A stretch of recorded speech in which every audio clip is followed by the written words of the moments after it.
We are just waiting a couple of seconds until everybody that requested to be connected join the call. Thank you. Good morning, everybody. Good afternoon. My name is Vladimir Chuk. I'm Executive Director of the International Disability Alliance. It is my greatest pleasure to welcome you here today at during the Conference of States Parties Virtual Civil Society Forum. We did not meet for a long time within a civil society forum. Last time it was a different world, and we had a chance to meet face to face in New York, in the conference room 4. Now, due to the COVID-19 crisis, we are forced to meet this way. I would like to thank you all who joined this call. Also, I would like to thank all speakers and all distinguished guests. I would like to say that we will have live captions which are being sorted out as we speak, and there will be button for subtitles at the bottom of your screen when this is sorted out. There are some technical difficulties. You will see also, you will notice that we also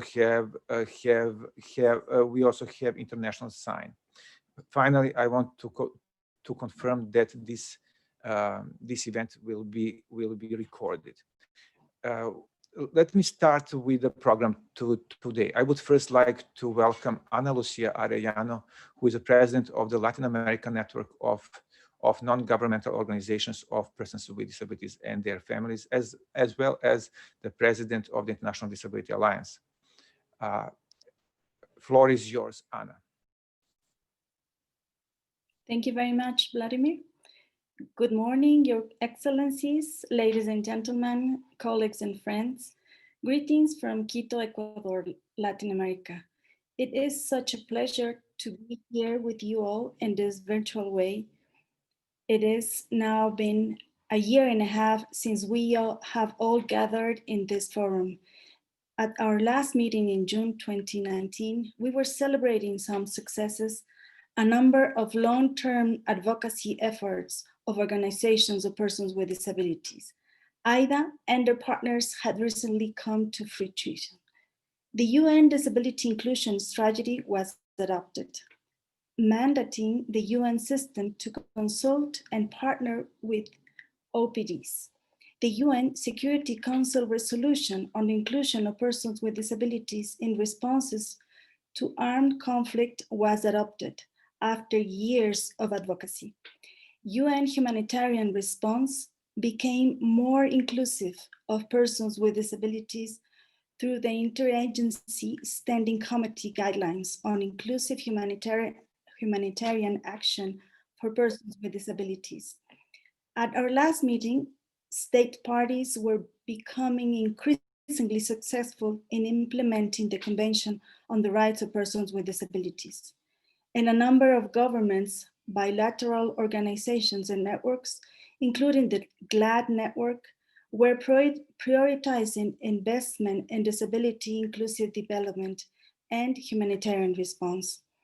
The Global Disability Summit itself generated nearly 1,000 commitments and created a new movement and new avenues for advocacy by organizations with disabilities.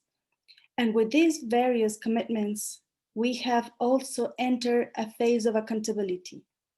For inclusion to be effective, we, persons with disabilities, need to be part of decision-making on issues that concern us. We must participate. The International Disability Alliance has taken this accountability seriously, implementing the first ever global survey led by organizations of persons with disabilities on participation in development policies and programs with governments, the UN, and funding agencies. It has been a very collaborative effort with contributions from many of us gathered in this forum today. This survey is a unique tool to monitor progress on Article 4.3 of the CRPD, which states that states parties shall closely consult with and actively involve persons with disabilities, including children with disabilities through their representative organizations. This is part of how we measure the reality of our nothing about us without us motto. Today, I am pleased to officially launch the full report of this global survey. The report, which is from data collected before the COVID-19 pandemic, that shows how OPDs are increasingly invited to the table, but not yet participating meaningfully in decision-making processes. It shows that too often many barriers remain, such as inaccessible venues and information, inadequate funding for reasonable accommodation, and limited knowledge about how to engage with persons with disabilities. It also shows that some groups are less often invited than others. For example, persons with psychosocial disabilities, persons with intellectual disabilities, persons with deaf blindness, and women with disabilities are still widely left out of consultation and decision-making processes. We invite you to read the report, disseminate it, and use its recommendations in your work with governments, the UN, and funding agencies. And we look forward to your continued collaboration as organizations of persons with disabilities, OPDs around the world, are ready to follow up the survey to begin in 2021. The next iteration of the global survey will offer an even more urgent assessment of our involvement as the various waves of the COVID-19 crisis continue. With the pandemic, some states have actively pursued policies which result in wide-scale violations of the rights to life and health of persons with disabilities, as well as impacting a wide range of other rights. Such practices give rise to specific instances of discrimination on the basis of disability and must be directly challenged and prevented. As we are presently facing another wave of infections, these discriminatory practices are likely to again become more and more pronounced. Now is the time to be vigilant to protect the rights of persons with disabilities. And participation can be a matter of principle, and it can be a matter of survival. Our voices must be heard and heeded. This year has shown the value of strong partnerships to find those paths forward in the pandemic. The mechanisms of this conference of the UN provide us with an unprecedented opportunity for a renewed commitment to human rights, to leave no one behind, and to build back better.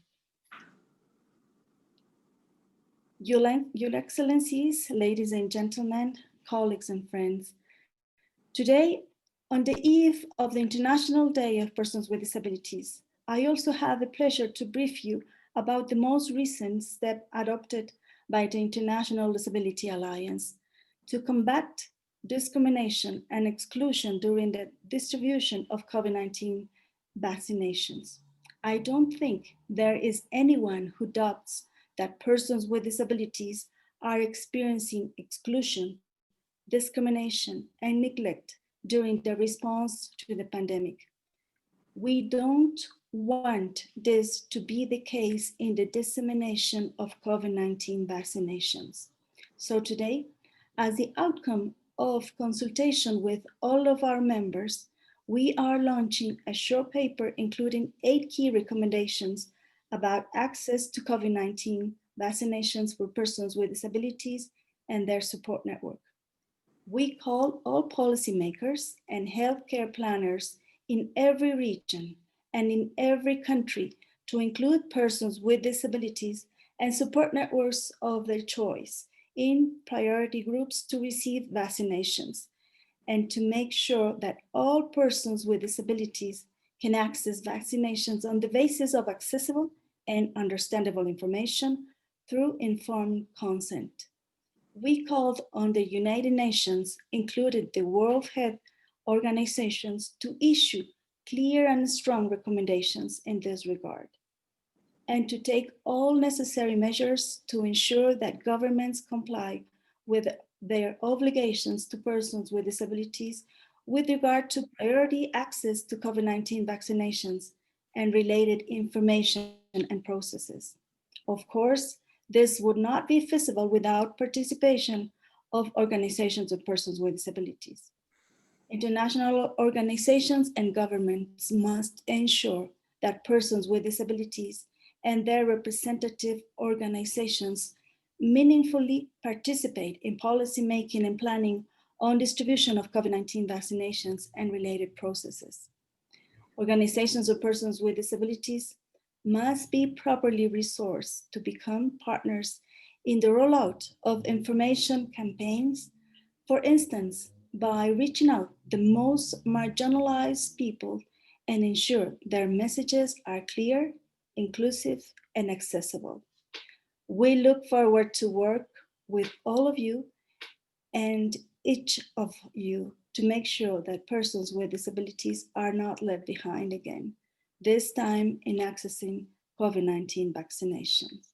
I thank you very much for your kind attention, and I give you the floor back to you, Vladimir. Thank you very much, Anna. Thank you very much for launching the global survey, as well as for launching these very important recommendations for vaccinations, COVID-19 vaccination and prioritization, and especially non-discrimination. You can see in the chat box, first of all, you can see there a closed captioning link as well. Now closed captioning showed up in the bottom of your screen. Secondly, you can download these COVID-19 vaccination recommendations. There is a link as well. So please use the chat box during this session. We are running a little bit behind, so let's move straight ahead to the next speaker. It is my greatest pleasure now to welcome Ana Maria Menendez, who is United Nations Under Secretary General, and she will be speaking about importance of participation of persons with disabilities and the linkages of the participation with COVID-19 and UN disability inclusion strategy. Thank you very much for joining us. Floor is yours, Ana Maria. Thank you very much, Vladimir, for inviting me to this very important occasion. Excellencies, ladies and gentlemen, dear friends, I'm really very glad to be part of this event and to be among you on this very important day, albeit virtually. This year has been a daunting one for all of us, but in spite of the many challenges that we face, we have sustained our momentum and commitment to advance the rights of persons with disabilities. Last year, as you know, and you mentioned, the Secretary General launched the United Nations Disability Inclusion Strategy. Persons with disabilities and their representative organizations were instrumental in bringing this strategy to fruition. You held our feet to the fire and demanded an organization that is truly disability inclusive in all aspects. As a result, we have established an agenda that is both transformative, covering all areas, human rights, development, humanitarian and peace and security, and that is also ambitious because it focuses on our field programs, but also our internal operations and processes. We set a pathway towards progress and innovation. One of the key features of this strategy and for us to achieve progress is the recognition that we have to rethink the way we engage, include, and consult persons with disabilities and their representative organization in a meaningful way. It is considering accessibility in all that we do and not as an add-on. If persons with disabilities around the world are not able to access or participate in the design of our programs and policies, how can we expect to be successful? This is why I am glad to be part of this event today. It is important for us, of the Secretary General and his team, to hear how we can do better, where we need to do more, and what we are not doing well. Your agenda is our agenda. This year has pushed our words and our commitments to the limit. The COVID-19 pandemic has uncovered some of the core issues at the heart of our society. Persons with disabilities continue to be among those most left behind and are the hardest hit by this crisis. And age, gender, location, ethnicity, all the identities that make our society and our experiences diverse and unique often only exacerbate the situation that so many women, men, boys, and girls with disabilities face. Yet, COVID-19 has been an opportunity for us. In our first year of the strategy's implementation, we have produced a solid base of evidence and have laid the ground for the road ahead. As a result, we have been able to convene on disability inclusion in a way that had previously not been possible, and to do so with persons with disabilities and their representative organizations. Strategy has provided us with a blueprint and framework to do this not only in headquarters, but more importantly, at the country level. In May, the Secretary General released a dedicated policy brief on the impact of COVID-19 on persons with disabilities. The brief highlighted the clear need to actively consult and ensure the participation of persons with disabilities and their representative organizations to inform better our response and recovery efforts. To implement the recommendations of the policy brief, I convened a time-bound working group to produce concrete results on disability inclusion in the UN's mainstream response and recovery efforts. We made sure that the COVID-19 multi-partner trust fund, which has been set up by the UN, explicitly highlight the need for programs to be inclusive of persons with disabilities. We have reached out to UN leaders, both in headquarters and in the field, to discuss how the response and recovery could be made more disability inclusive. In many countries, the UN is already acting to ensure the inclusion of persons with disabilities in their response. For example, in Nepal, collaborating with the umbrella OPD to support information on COVID-19 in accessible formats, or in Papua New Guinea, supporting women with disabilities to run campaigns on ending violence against women in a pandemic. We are witnessing that persons with disabilities have experience of thriving in situations of isolation and alternate working arrangements that we should all learn from. This can offer models for navigating the current situation and contribute to creativity, new approaches, and innovative solutions to challenges. The concept of the bubble, now used extensively around the world, was coined by a person with disabilities while advising the New Zealand Ministry of Health on the pandemic response for the disability sector. We know that we have a long way to go, but we are working and learning together. Most importantly, we are moving the commitment to lead by example. This will not be possible without the partnerships of persons with disabilities and their representative organizations. And as we respond, recover, and rebuild, we must commit to ensuring that we are not creating new barriers for persons with disabilities, that we are inclusive on all fronts, starting with our mindset and our way of working. Together with you, we will continue to make progress and to achieve the goal that we all share, to ensure dignity and equality for all people, and above all, to leave no one behind. Thank you. And back to you, Vladimir.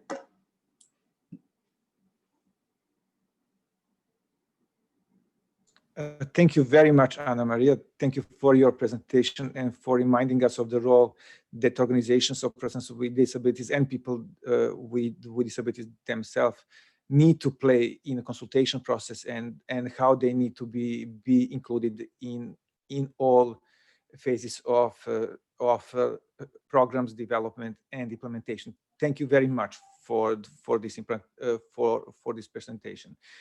We expect much more from your side, from your team, and your leadership in the UN. Now, let's move on to the next presentation, which will be actually delivered by two distinguished guests, by two ministers. First minister will be Minister Justin Tomlinson from UK. He's a Minister of State for Disabled People, Health and Work. And then following there will be presentation by Minister Dag Inge Ulstein, who is Minister of International Development, Government of Norway. They will both address the handover of the Global Disability Summit. As you know, Global Disability Summit first time was organized in 2018 in UK, and it truly represented a groundbreaking moment for the disability rights movement. It brought together a large number of stakeholders that jointly committed to a little bit under 1,000 very important commitments for advancing disability inclusive development. For disability rights movement, this was really a moment in which we recognize that we are collectively entering a new phase in our work. So we thank all of you who worked on this summit, and we would like to now welcome Minister Justin to start with this handover process. Please. Thank you, and I'd like to begin by thanking the organisers of this event for the opportunity to speak today at this virtual civil society forum for the Conference of States Parties.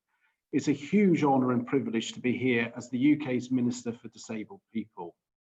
Whilst it's a shame that we cannot meet in person, this virtual conference remains vital in our collective efforts to promote the rights and well-being of people with disabilities in all aspects of life, wherever they may be in the world. As we know, there are over 1 billion people with disabilities worldwide, 15% of the world's population, and people with disabilities and their families are still poorer than people without disabilities in all social and economic areas, and they are more likely to remain poor. This year has made things even more stark, and people with disabilities have faced unprecedented challenges during the pandemic. All too often, people with disabilities have been excluded from the global response. Now, I'm here today representing the UK's new Foreign, Commonwealth and Development Office. This is a merger of two of UK government departments, the Foreign and Commonwealth Office and also the Department for International Development. The new department, the FCDO, remains committed to a long-term movement of change on disability inclusion. 2 years ago, the UK's ex-Department for International Development published its first ever strategy on disability inclusion. The UK committed to embedding disability across all of our international development work, in all policies, in all programmes, in all of our embassies, and across all sectors. There is a long way to go, but the FCDO remains committed to this important vision. Since the publication of the strategy, great progress has been made, which was recently published in a progress paper. The creation of the FCDO provides the opportunity to amplify our voice on disability with more partners and across a wider stage, to use international events to maximise momentum and to share learning, including towards reaching the Sustainable Development Goals. I'm delighted to be able to announce today that the FCDO plans to refresh this disability inclusion strategy in 2021. This will make it fit for purpose for the new organisation and build in a new focus for important issues such as safeguarding global health and climate and the environment. The UK government is also currently developing a national strategy for disabled people, which aims to ensure disabled people in the UK can play a full role in society. The strategy will take into account the impacts of the pandemic on disabled people and will focus on the issues that disabled people say affect them the most in all aspects of life. It will also reflect the UK's international work on disability inclusion. In July 2018, alongside the International Disability Alliance and the Government of Kenya, the UK government hosted the first ever Global Disability Summit, where the world promised to do more for people with disabilities in developing countries. It was a historic event where we came together and committed to put disability inclusion at the heart of everything we do and truly realise the rights of all people with disabilities, as set out in the UN Convention on the Rights of Persons with Disabilities. The summit generated 170 sets of high-level and ambitious commitments for action and continues to create change. We should all be proud of the momentum we built together and the global attention we raised to an area that was neglected in international development for far too long. But as we have seen this year, we still have far to go to achieve the vision of the summit, one where all people with disabilities in all stages of their lives are engaged, empowered, and able to exercise and enjoy their rights on an equal basis with others. We have a shared responsibility to make sure that we deliver on our promises and hold ourselves and each other to account. Now is the time to implement our ideas and ensure people with disabilities are included, not isolated, empowered, not ignored. It is vital that we embed inclusion into the COVID-19 response and recovery to build back better than before. And we all must push further with more ambition and more action to bring about real change for girls and women, boys and men with disabilities, wherever they may be in the world. Which is why I am absolutely delighted today to be able to formally hand over the leadership of the Global Disability Summit to the government of Norway. Now, this is the part where no expense has been spared for the virtual handover. Now, I had hoped my 16-month-old daughter would help me with this part, but she was too hungry and has left it in my capable hands. So here is no expense spared. And to now get this ready, we have a very good postal service here in the UK, which will make sure this gets to Norway. I'm just popping it into the envelope, and here I am, virtually. There it goes. So thank you for the opportunity to speak today, and I now hand over to Minister Tag Inge Ulstein, Minister of International Development for the Government of Norway. Oh, thank you, Justin. That was just amazing. He just flew right in the window here. It's late afternoon in Norway, but wow, there it is. Thank you so much.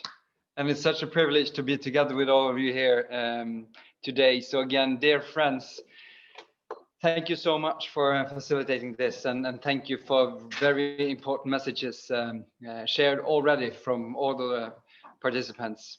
Again, dear friends, 2 years ago, a very important milestone was reached. Important for the rights of persons with disabilities all over the world. Important for our common quest to eradicate all extreme poverty in the world by 2030.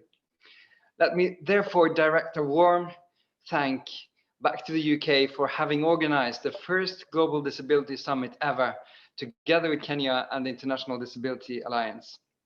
I also thank you for handing over the role as host to Norway, fully aware that no milestone is truly a milestone unless it is also a stepping stone for further progress. We look forward to hosting the next Global Disability Summit in Oslo, and I hope to see many from the disability community at Clarion Hotel, the Hub in Oslo between the 15th and the 17th of February 2022. We are really proud to be partnering with the International Disability Alliance as our co-host for this important summit. The summit in London was a great success. The commitments made are still being followed up by the Alliance, by the UN, by national authorities, by other stakeholders. The work being done is a true statement and a true testament to the impact such a summit can have. Together, we aspire to match the successes from 2018 to jump even higher, which is exactly what stepping stones are for. Our hope is that the summit will encourage implementation of the convention. It will help accelerate disability inclusive work so that no one is left behind. It will help eradicate extreme poverty and achieve the Sustainable Development Goals, which remains our common roadmap. Bringing on board persons with disabilities is about so much more than obligations. It is about opportunities. We are nearing the end of 2020, a year marked by a global pandemic that has had severe social and economic consequences for many people, and particularly for persons with disabilities. As always in crisis, it is the poorest and the most vulnerable who are being hit the hardest. Inequality is increasing all over. The pandemic has upended plans for this year for all of us. However, we should use the fact that we get more time for preparation for what it is worth. More time to engage and consult with stakeholders, with DPOs, NGOs, governments, multilaterals, and other partners. More time to ensure that the next Global Disability Summit becomes a positive and meaningful summit for all involved. There is clearly a momentum to do more on disability inclusion. There is clearly unfinished business, if you allow such an understatement. We will work together with all good forces that have committed themselves to making a serious push towards the promise of leaving no one behind. Partnership is absolutely crucial, since there is a lot yet to be done in order to embed inclusive approaches. By hosting the summit, we want to ensure that political focus is not veering away from commitments that have been made in order to improve the human rights situation for persons with disabilities. Because it is only commitments and true efforts that can truly secure an inclusive development, an inclusive future. And we must do this together. Commitments made during events such as the Global Disability Summit have proven to be impactful and to reach far beyond the summit itself. Such commitments mean that we may take a step forward in our efforts to reach the Sustainable Development Goals and ensuring no one is left behind. With a lot of help from our friends at the International Disability Alliance and from national, regional, and global civil society and governments, I believe we have more than a fair chance of success. The pandemic has made our goal of eliminating poverty more difficult to reach, but also made it even more decisively important that we reach it. We must include everybody so that everybody can contribute. If we are up against the odds, we can do no better than bringing on board those who have beaten the odds before. That, my friends, is how we build a stepping stone, how we take another step forward in leaving no one behind. I wish you all welcome to an inclusive process toward the Global Disability Summit in 2020. And even though I have nothing against digital meetings, I am so much looking forward to seeing you all in person again. So welcome to Oslo. Over to you, Vladimir. Thank you very much, Minister. So this is for the first time official announcement of the next Global Disability Summit. So those that are participating at this call have a pleasure to hear it for a first time officially, that we have a date, we have confirmation. Is it from 15 to 17 of February 2022, correct? Yes. So it is now time to start working. It is now time to start framing this new summit. As we know, we got a lot from the first summit, and we expect nothing less from the second. Pressure is high on you, Minister, and your team, and together with us, we will join you strongly in delivering this summit. So. For the disability community out there, it is time to start consulting, to start contributing and framing the topics and the whole summit. Thank you very much once again to both ministers and for this very nice handover. We were really thinking a lot and hard how to make it possible to use virtual channels to really demonstrate this handover. I think that we did a good job. Thank you very much, both of you. Thank you.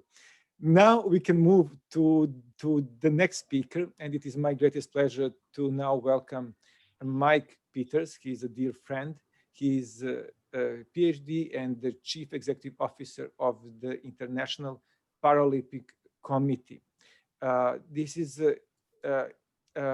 in a way, new player in a global disability rights movement, while they exist for a long time and do a great job. But very recently, we started to work hand in hand. IDA also signed a partnership agreement with Paralympic Committee. So needless to say, a lot will be coming from this organization in the future. And I cannot be more excited than to welcome Mike to hear more from here. Mike, floor is yours. Thank you very much, Vladimir. It's very kind of you, and we're equally excited to be partnering with you as well. Excellencies, ladies and gentlemen, it's an absolute honor to be with you all today, and I'm truly delighted to be a part of this discussion. As my first item of business, I would like to express my deep gratitude for the collective commitment here among IDA executives, my fellow panel members, everyone joining online, to advancing the discussion and the rights of persons with disabilities. Your participation in this forum, I believe, is sending a signal to our global leaders that the 15% of people worldwide who are living with a disability deserve serious representation. It's high time disability finds its place at the center of the diversity agenda, and this simply cannot happen without your industrious efforts, your tireless commitment, and your bold decision-making. So thank you. I'm here today representing a nonprofit sport organization that seeks to change the world. We are the International Paralympic Committee, the IPC, located in Bonn, Germany, and we believe that change starts with sport. Since our creation just over 30 years ago, the IPC now is known as an athlete-centered organization that supports more than 200 member organizations worldwide. Why do we do what we do? Because we want to make for a more inclusive world through parasport. When we speak of our members and their athletes, we speak of the Paralympic movement. The founder of our movement, Sir Ludwig Guttmann, was a medical doctor and a Jewish refugee from Nazi Germany, who upon arriving in England, opened a spinal injury center at the Stoke Mandeville Hospital. Armed with an unshakable belief in the power of sport, Dr. Guttmann's goal was to halt the high death rate of military soldiers who had acquired a spinal injury in combat, help them rehabilitate through sport, and have them once again become tax-paying citizens.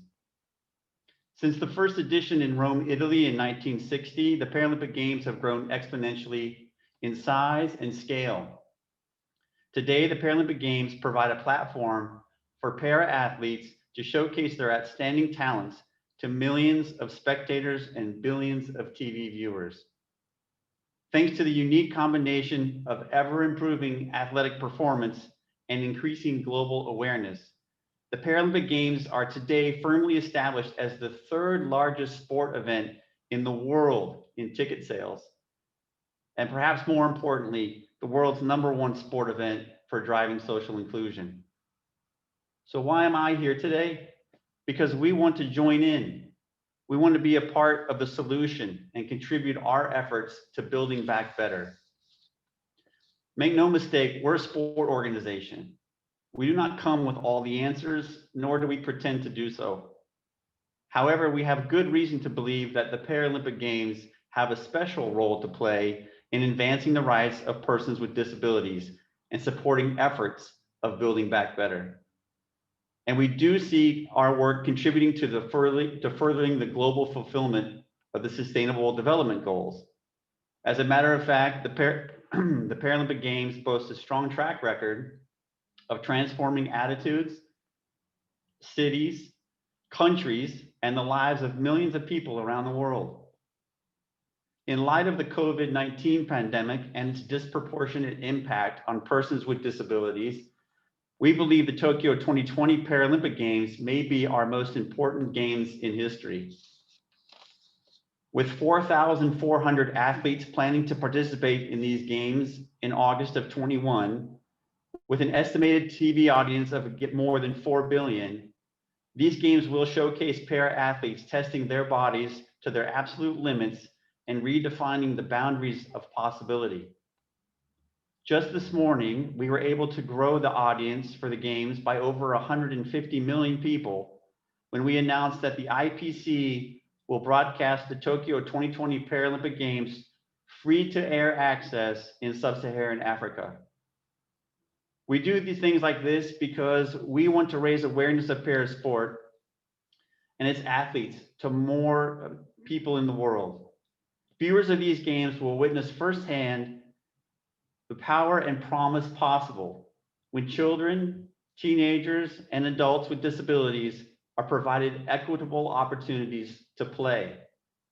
Our goal is not that every child with a disability becomes an athlete.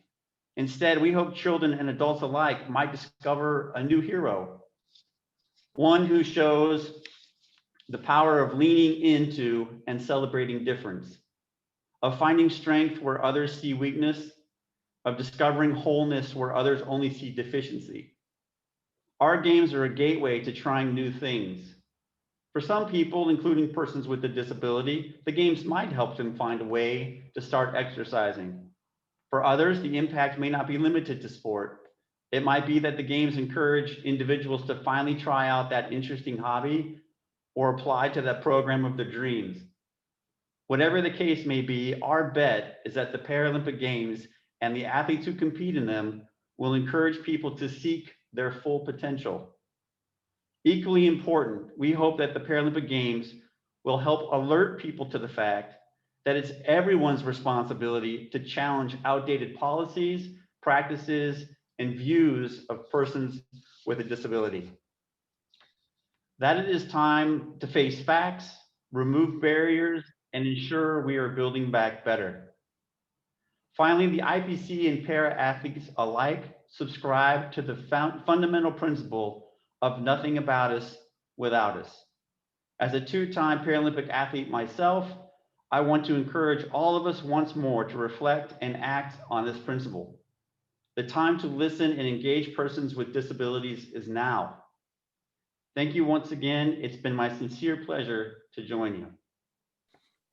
Thank you very much, Mike. Thank you very much for your presentation, and thank you very much for invitation to the next Paralympic Games. I hope it will be marking the end of this difficult pandemic in a way. So it will be great way that we can come together once again. Thank you for your words. We can move on now, and the next speaker is a Professor Gerald Quinn. I have the greatest pleasure to welcome new Special Rapporteur on the rights of persons with disabilities. Gerald just recently started with his mandate, and he has already so many responsibilities and so many calls and meetings. So thank you very much for taking this very difficult job. We expect a lot from you, and I would like to welcome you here, Gerald Quinn, to deliver closing remarks. Thank you very much. Thank you, Vladimir, and Your Excellencies, ladies and gentlemen. It's really a great privilege and an honor to join you today. I'm talking to you from my home in Ireland, where it's very wet and very windy. I have a part-time appointment in the University of Leeds in the UK and in Sweden, and I'm very, very proud of those. I'm going to be talking later on more particularly about my work program, my work agenda at one of the breakout sessions. I won't bore you with the details here. What I will do is maybe touch on three concerns, three organizing ideas that I think will shoot through that work, and I think will resonate quite closely with what all of the previous speakers have spoken to. The first concern, the first organizing idea really has to do with culture and the cultural shift that the CRPD represents. I think one of the interesting things about COVID is that during times of crises, a lot of deep truths have been revealed. And one of them is that during times of crisis, our systems tend to respond using old frameworks and old paradigms, and not actually the cultural shift of the UN CRPD. You can see that in brilliant technicolor in the report of the Disability Rights Monitor a few weeks ago, but also in other reports from India in Rising Flame and so forth. So I think we still have a job to do to sort of communicate the deep logic, the deep structure, and the depth of the values shift in the CRPD to a lot of people around the world and a lot of governments. And I think that's going to be one of my key tasks and key goals. We should have the CRPD as a natural first reflex to how we respond to crises, and not something that's an add-on or a luxury later on. The second organizing idea or concern is systems. If you remember back many years ago to your first year in college, it's a long time for me now, but we all read Max Weber, and we all know that we can change law, we can change policy, but systems tend to have a momentum of their own, and they all considerably embrace very old paradigms, very old ways of looking at disability. And again, we've seen that very vividly during the first 6 or 8 months of the COVID response and so forth. How do we change systems? And here's why I think there's a natural chemistry between the CRPD and the UN SDGs. And I will be equally attentive to both as I carry out the tasks of the Special Rapporteur. And in this regard, I'm very happy to note that my predecessor, Catalina de Vandas, was highly instrumental in drafting the UN Disability Inclusion Strategy.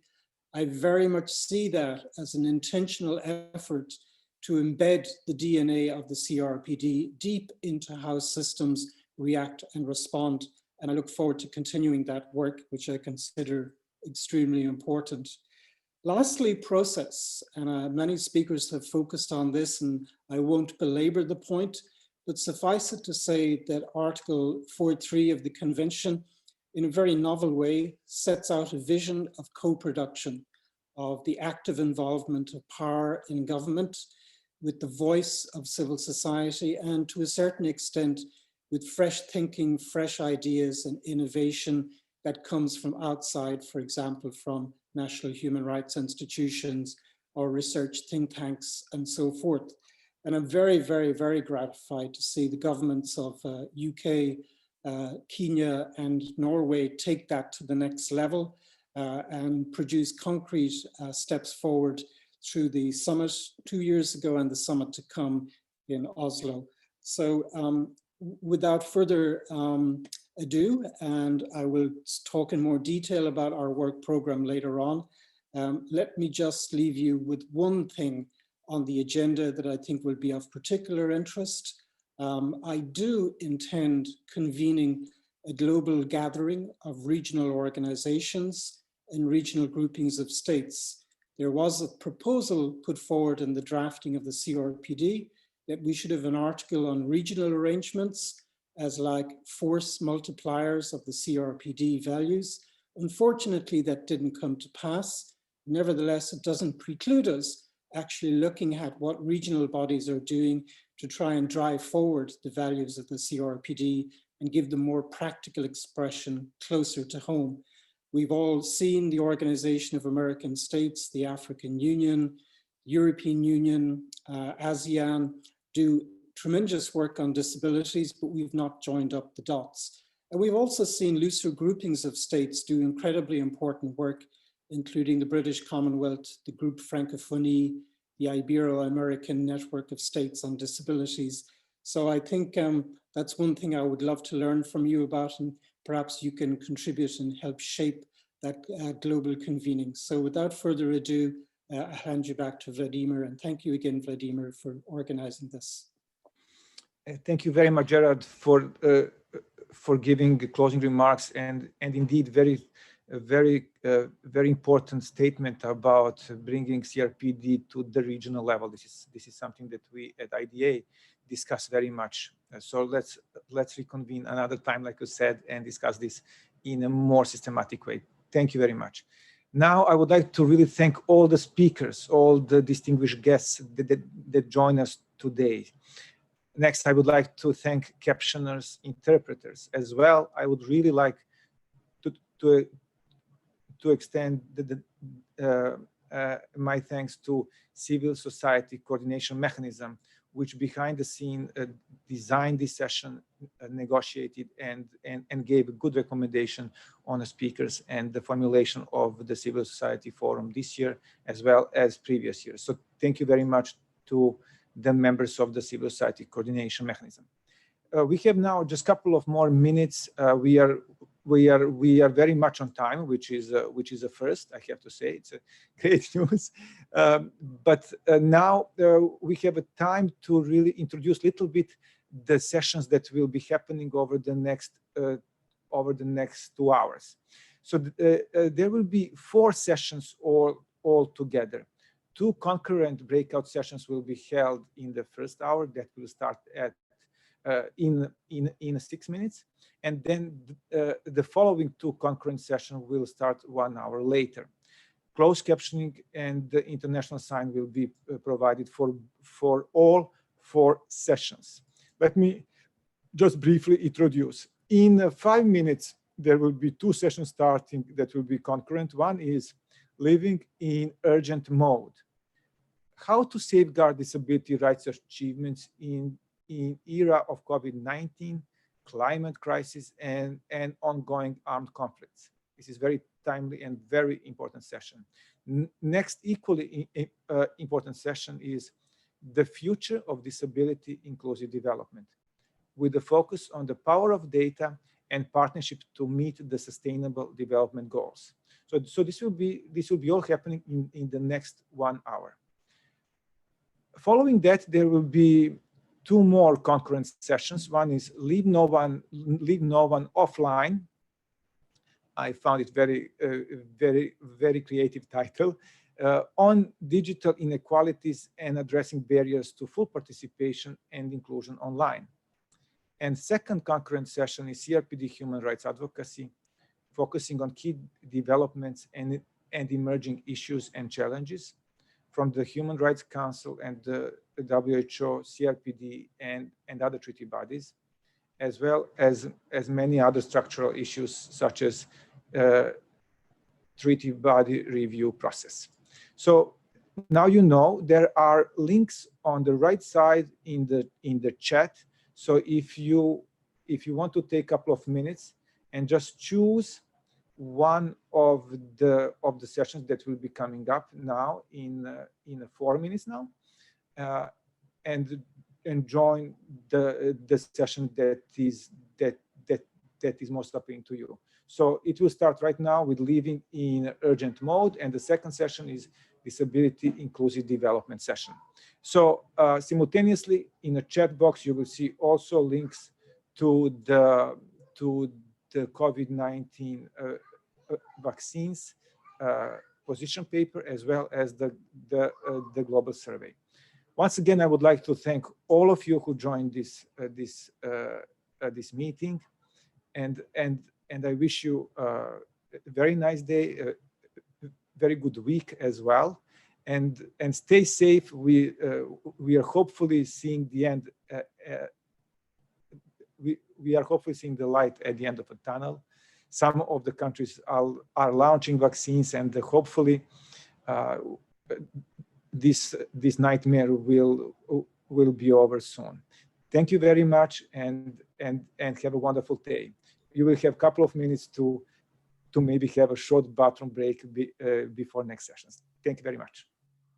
Thank you, everyone. Thank you, Vladimir. Thank you. Thank you. Bye. Bye-bye. Thank you. Hi, well done, Vladimir. Thank you, Anna.